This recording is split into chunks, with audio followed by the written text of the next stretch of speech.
കപട മതേതരത്വത്തിന്റെ വക്താക്കളാണ് കോൺഗ്രസും കമ്മ്യൂണിസ്റ്റുകളുമെന്ന് 75 വർഷം മുൻപ് തന്നെ ലോകത്തോട് വിളിച്ചു പറഞ്ഞ ക്രാന്തദർശിയാണ് ഫാദർ അന്തോണി ഇലഞ്ഞിമറ്റമെന്ന് ജെ നന്ദകുമാർ. ഫാദർ അന്തോണി ഇലഞ്ഞിമറ്റത്തിന്റെ philosophy and action of RSS for the Hindu Swaraj എന്ന പുസ്തകത്തെക്കുറിച്ച് നടന്ന ചർച്ചയിൽ പങ്കെടുത്ത് സംസാരിക്കുകയായിരുന്നു പ്രജ്ഞാപ്രവാഹ് ദേശീയ സംയോജക് ജെ നന്ദകുമാർ. 1951 നെട്ടൂർ സ്വദേശിയായ ഫാദർ അന്തോണി ഇലഞ്ഞിമറ്റത്തിന്റേതായി പുറത്തിറങ്ങിയ philosophy and action of RSS for Hindu Swaraj എന്ന പുസ്തകം സംഘമെന്ന മഹാപ്രസ്ഥാനത്തിന്റെ ദാർശനിക തത്വങ്ങൾ മാത്രമല്ല, സംഘത്തിന്റെ ആവശ്യകതയും പ്രതിപാദിച്ചുകൊണ്ടുള്ളതാണ്.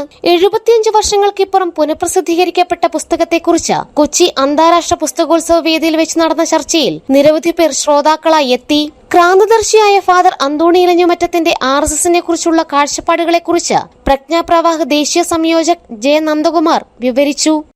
അക്കൂട്ടത്തിൽ അദ്ദേഹം പറയുന്നു, RSS എന്ന് പറയുന്നത് അത് ഹിന്ദു സ്വരാജിനെ സംരക്ഷിക്കാൻ വേണ്ടിയിട്ടുള്ള പ്രസ്ഥാനമാണ്.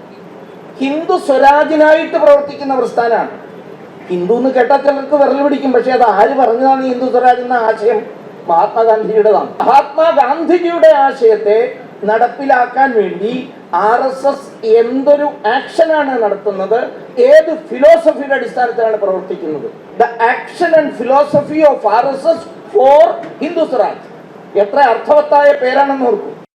നെഹ്റുവും കമ്മ്യൂണിസവും കപട മതേതരത്വത്തിന്റെ വക്താക്കളാണ് എന്നത് അന്തോണി ഇലഞ്ഞിമറ്റം ലോകത്തോടായി തന്റെ പുസ്തകത്തിലൂടെ വിളിച്ചു പറഞ്ഞതായും ജെ നന്ദകുമാർ കൂട്ടിച്ചേർത്തു. കപട മതേതരത്വമാണ് നിങ്ങൾ പറയുന്നത്.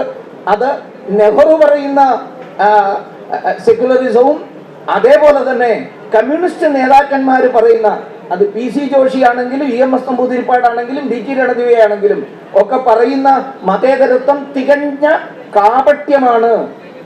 അതാണ് ഭാരതം നേരിടുന്ന ഏറ്റവും വലിയ പ്രശ്നമെന്ന് ഈ പുസ്തകത്തിൽ 6 തവണ അദ്ദേഹം ആവർത്തിക്കുന്നുണ്ട്.